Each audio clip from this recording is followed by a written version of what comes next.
دوستوں آج ہم بات کریں گے جنگ موتا کے بارے میں جو اسلامی تاریخ کی ایک یادگار اور عظیم جنگ تھی۔ یہ جنگ 8 ہجری میں موجودہ اور ڈون کے علاقے موتا میں ہوئی تھی۔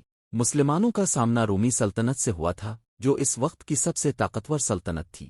دوستوں آپ کو یاد ہوگا کہ صلح حدیبیہ کا ایک پوائنٹ یہ تھا کہ 10 سال تک مسلمانوں اور کافروں کے درمیان کوئی جنگ نہیں ہوگی۔ اس سے مسلمانوں کو کچھ وقت ملا اور انہوں نے بے فکر ہو کر لوگوں کو اسلام کی دعوت دینا شروع کر دی۔ اسلام قبول کرنے کے بعد صحابہ کی زندگی باقی عربوں سے بالکل مختلف ہو گئی تھی، جس سے عرب کے لوگ بہت متاثر ہوئے تھے اور آہستہ آہستہ بہت سے لوگ اسلام قبول کرنے لگے۔ ان سب میں مکہ کے 2 بہت اہم شخص شامل تھے، ایک خالد بن ولید رضی اللہ عنہ اور دوسرے عمرو بن عاص رضی اللہ عنہ۔ خالد بن ولید رضی اللہ عنہ کے لیے اسلام قبول کرنا بہت مشکل تھا کیونکہ قرآن میں ان کے والد ولید بن مغرہ کے لیے بہت سخت الفاظ استعمال کیے گئے تھے۔ عرب میں خاندان کی عزت اور خاص طور پر باپ کی عزت سب سے اہم سمجھی جاتی تھی، لیکن پھر بھی خالد بن ولید رضی اللہ عنہ نے اپنے والد اور پورے خاندان کے خلاف جا کر اسلام قبول کیا تھا۔ آہستہ آہستہ اسلام پھیلتا گیا۔ نبی کریم صلی اللہ علیہ وسلم نے ایک صحابی حضرت حارث بن عمیر رضی اللہ عنہ کو رومی گورنر کے پاس پیغام دینے کے لیے اپنا سفیر بنا کر بھیجا، لیکن ان کو غسان سلطنت نے شہید کر دیا۔ غسان سلطنت رومن ایمپائر اور عرب ایمپائر کے عین وسط میں تھی، اور یہ غسان سلطنت رومی سلطنت کی ایک کٹ پتلی ریاست تھی۔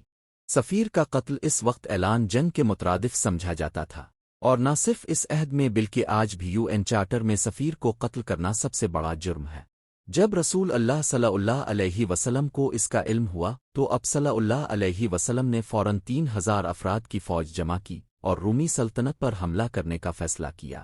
یہ فوج مسلمانوں کی سب سے بڑی فوج تھی۔ اس سے پہلے مسلمانوں نے اتنی بڑی فوج کبھی جمع نہیں کی تھی۔ رومی سلطنت اس سے تھوڑا پہلے فارسی سلطنت کے ساتھ بہت خطرناک جنگ جیت چکی تھی۔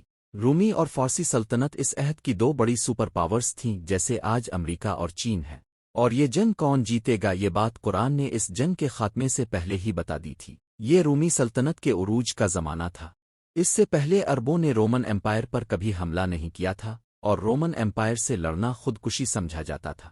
جب عربوں کو معلوم ہوا کہ صرف 3000 مسلمان رومی سلطنت پر حملہ کرنے جا رہے ہیں تو انہوں نے ان کا بہت مذاق اڑایا اور کہا کہ ان 3000 آدمیوں میں سے ایک بھی زندہ واپس نہیں آئے گا، اور رومی سلطنت مدینہ پر حملہ کر کے مسلمانوں کو ختم کر دے گی۔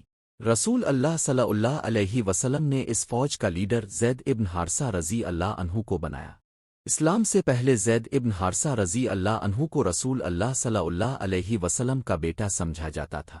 رسول اللہ صلی اللہ علیہ وسلم نے باقی سپاہیوں سے کہا کہ اگر زید بن حارثہ رضی اللہ عنہ شہید ہو جائیں تو تمہارے اگلے سردار جعفر بن اب طالب رضی اللہ عنہ ہوں گے، جو حضرت علی رضی اللہ عنہ کے بھائی تھے، اور اگر وہ بھی شہید ہو جائیں تو تمہارے سردار عبداللہ بن رواحہ رضی اللہ عنہ ہوں گے۔ رسول اللہ صلی اللہ علیہ وسلم نے ان سرداروں سے کہا کہ اس جگہ جاؤ جہاں ہمارے سفیر کو قتل کیا گیا تھا اور انہیں اسلام کی دعوت دو۔ اگر ان لوگوں نے اسلام قبول نہ کیا تو صرف اسی صورت میں جنگ کرنا، اور ہاں کسی بھی بچے بوڑھے یا عورت کو کسی بھی حالت میں نقصان نہ پہنچانا اور کوئی درخت بھی نہیں کاٹنا۔ زید رضی اللہ عنہ 3000 سپاہیوں کے ساتھ روانہ ہوئے۔ راستے میں انہیں معلوم ہوا کہ رومی 2 لاکھ سپاہیوں کے ساتھ مسلمانوں کی طرف آ رہے ہیں۔ دوستوں آپ اس تصویر کو دیکھیں، آپ کو اس سے اندازہ ہو جائے گا کہ ان دونوں فوجوں میں کتنا بڑا فرق تھا۔ یہ 3000 لوگوں کی فوج ہے اور اس کے سامنے یہ ہے 2 لاکھ لوگوں کی فوج۔ کچھ مغربی مورخین کہتے ہیں کہ یہ 2 لاکھ نہیں بلکہ اس سے کم تھے، لیکن اس بات پر سب متفق ہیں کہ رومی مسلمانوں سے تعداد میں بہت زیادہ تھے۔ مسلمانوں کے ایک گروہ نے سوچا کہ ہمیں مدینہ سے مزید فوج کا انتظار کرنا چاہیے، لیکن مسلمانوں کے تیسرے لیڈر عبداللہ ابن رواحہ رضی اللہ عنہ نے کہا کہ ہم جنگ جیتیں گے، شہید ہو جائیں گے، جنگ چھوڑ کر جانے کا کوئی آپشن ہی نہیں ہے۔ چنانچہ یہاں مسلمانوں نے ایک زبردست پلان بنایا۔ وہ اس جگہ کو چھوڑ کر جہاں پہلے لڑائی ہونی تھی پیچھے ہٹ گئے اور موتا کے 2 پہاڑوں کے درمیان رک گئے۔ اب اس سے مسلمانوں کو کیا فائدہ ہوا؟ دوستوں اس سے فائدہ یہ تھا کہ اگر یہ دونوں پہاڑ نہ ہوتے اور مسلمان 2 لاکھ رومیوں پر حملہ آور ہوتے تو رومی مسلمانوں کو چاروں طرف سے گھیر کر ختم کر سکتے تھے، لیکن ان 2 پہاڑوں کی وجہ سے رومی فوج زیادہ پھیل نہیں سکتی تھی، اس لیے لڑائی میں تعداد زیادہ ہونے کا فائدہ رومیوں کو نہیں مل سکتا تھا۔ دونوں فوجوں نے ایک دوسرے پر حملہ کر دیا اور لڑائی شروع ہو گئی۔ زید بن حارثہ رضی اللہ عنہ نے مسلمانوں کی فوج کا جھنڈا بلند کیا اور بہت بہادری سے لڑے، لیکن وہ شہید ہو گئے۔ چنانچہ رسول اللہ صلی اللہ علیہ وسلم کے حکم کے مطابق مسلمانوں کے دوسرے لیڈر جعفر بن ابی طالب رضی اللہ عنہ نے جھنڈا اٹھایا اور لڑنے لگے، لیکن جس ہاتھ میں جھنڈا تھا وہ کٹ گیا، تو انہوں نے دوسرے ہاتھ سے جھنڈا اٹھایا، لیکن دوسرا ہاتھ بھی کٹ گیا اور جعفر ابن ابی طالب رضی اللہ عنہ شہید ہو گئے۔ جنگ کے بعد ان کے جسم پر تلوار کے 50 زخم ملے تھے، اور ان 50 میں سے کوئی بھی پیٹھ پر نہیں تھا، سب کے سب آگے تھے۔ چنانچہ اب حکم کے مطابق عبداللہ بن رواحہ رضی اللہ عنہ لیڈر بنے، اور ایک طویل لڑائی کے بعد وہ بھی شہید ہو گئے۔ پھر ایک مسلمان نے جھنڈا اٹھایا اور سب کو اونچی آواز میں کہنا شروع کر دیا کہ جلدی سے اپنے میں سے ایک لیڈر چن لو ورنہ ہماری ساری فوج بکھر جائے گی۔ یہ جنگ مدینہ سے 1000 کلومیٹر دور موتا میں ہو رہی تھی، لیکن رسول اللہ صلی اللہ علیہ وسلم نے مدینہ میں مسلمانوں کو جنگ سے پہلے ہی بتا دیا تھا کہ سب سے پہلے زید ابن حارثہ رضی اللہ عنہ نے جھنڈا اٹھایا اور وہ شہید ہو گئے۔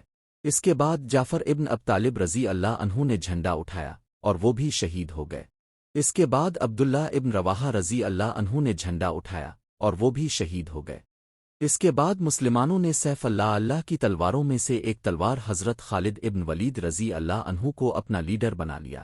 اب تک خالد ابن ولید رضی اللہ عنہ اس لشکر میں ایک عام سپاہی کی طرح لڑ رہے تھے اور لڑتے لڑتے 9 تلواریں توڑ چکے تھے۔ یہ مسلمانوں کی طرف سے ان کی پہلی جنگ تھی۔ پھر سپاہیوں نے اتفاق رائے سے خالد ابن ولید رضی اللہ عنہ کو جنگ کے دوران ہی اپنا لیڈر بنا لیا۔ خالد رضی اللہ عنہ کو معلوم تھا کہ رومیوں کو ہرانا ناممکن ہے، لیکن اگر وہ یہ جنگ چھوڑ کر چلے گئے تو رومی سمجھیں گے کہ مسلمان کمزور ہیں، اور مسلمانوں کو کمزور سمجھ کر رومی مدینہ پر بھی حملہ کر سکتے تھے۔ دوستوں، اب مسلمانوں کو ایسا کھیل کھیلنا تھا کہ مسلمان پیچھے بھی ہٹ جائیں اور رومی ان کو کمزور سمجھ کر ان پر حملہ بھی نہ کریں۔ چنانچہ اسی رات خالد بن ولید رضی اللہ عنہ نے اپنی فوج کی ترتیب کو بدل دیا۔ اگلے دن جب جنگ شروع ہوئی تو پہاڑوں سے دھواں اٹھنے لگا اور کچھ ڈھول کی آوازیں آنے لگیں۔ رومیوں کا خیال تھا کہ مدینہ سے مسلمانوں کی مدد کے لیے ایک بہت بڑا لشکر پہنچ گیا ہے۔ آہستہ آہستہ مسلمانوں کی فوج نہایت منظم انداز میں جنگ سے پیچھے ہٹنے لگے۔ ایسا لگتا تھا کہ مسلمان چاہتے ہیں کہ رومی ان کا پیچھا کریں اور وہ ان کو اپنے جال میں پھنسا لیں۔ رومیوں کا خیال تھا کہ مسلمان ہمارے ساتھ بہت بڑا کھیل کھیل رہے ہیں، وہ چاہتے ہیں کہ ہم ان کا پیچھا کریں اور وہ کھلے صحرا میں اپنی بڑی فوج کے ساتھ ہمیں ختم کر دیں۔ چنانچہ رومیوں نے یہ سب دیکھ کر مسلمانوں کا پیچھا نہیں کیا، اور مسلمان فوج آہستہ آہستہ وہاں سے پیچھے ہٹ کر مدینہ پہنچ گئی۔ اس جنگ میں مسلمانوں کا رومیوں کے مقابلے میں بہت کم نقصان ہوا تھا۔ لوگوں کا خیال تھا کہ یہ لوگ جنگ سے بھاگ کر آئے ہیں، اس لیے انہوں نے اس فوج کو بہت ہی برا بھلا کہا، لیکن رسول اللہ صلی اللہ علیہ وسلم نے فرمایا کہ یہ لوگ بھاگ کر نہیں آئے ہیں، یہ ہماری مدد لینے کے لیے ہی ہے، اور بہت جلد ہم دوبارہ روم پر حملہ کریں گے۔ یہ جنگ رومیوں اور مسلمانوں کے درمیان تھی، لیکن پورا عرب اس جنگ کو بہت غور سے دیکھ رہا تھا، کیونکہ عربوں نے پہلی بار رومن ایمپائر کی طاقت کو للکارا تھا۔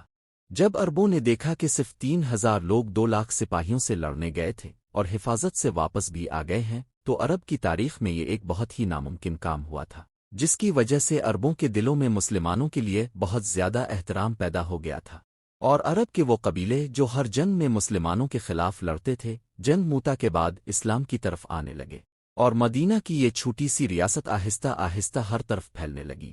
اب یہاں بعض مورخین کا کہنا ہے کہ رومی فوج مسلمانوں کی اتنی چھوٹی فوج سے جنگ صرف اس لیے ہاری کیونکہ رومی سلطنت چند سال پہلے فارسی سلطنت سے ایک بڑی جنگ جیت چکی تھی، اور اس جنگ کے بعد رومی فوج بہت کمزور ہو گئی تھی۔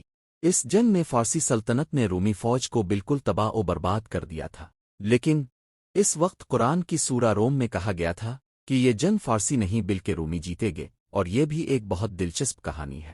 دوستوں، یہ جنگ ہمیں سکھاتی ہے کہ ایمان، قربانی اور قیادت اگر مضبوط ہو تو دنیا کی سب سے بڑی طاقت بھی مسلمانوں کے حوصلے کو توڑ نہیں سکتی۔ دوستوں، اگر آپ کو یہ ویڈیو پسند آئی ہے تو اسے لائک کریں، شیئر کریں اور چینل کو سبسکرائب کرنا نہ بھولیں۔ اللہ حافظ۔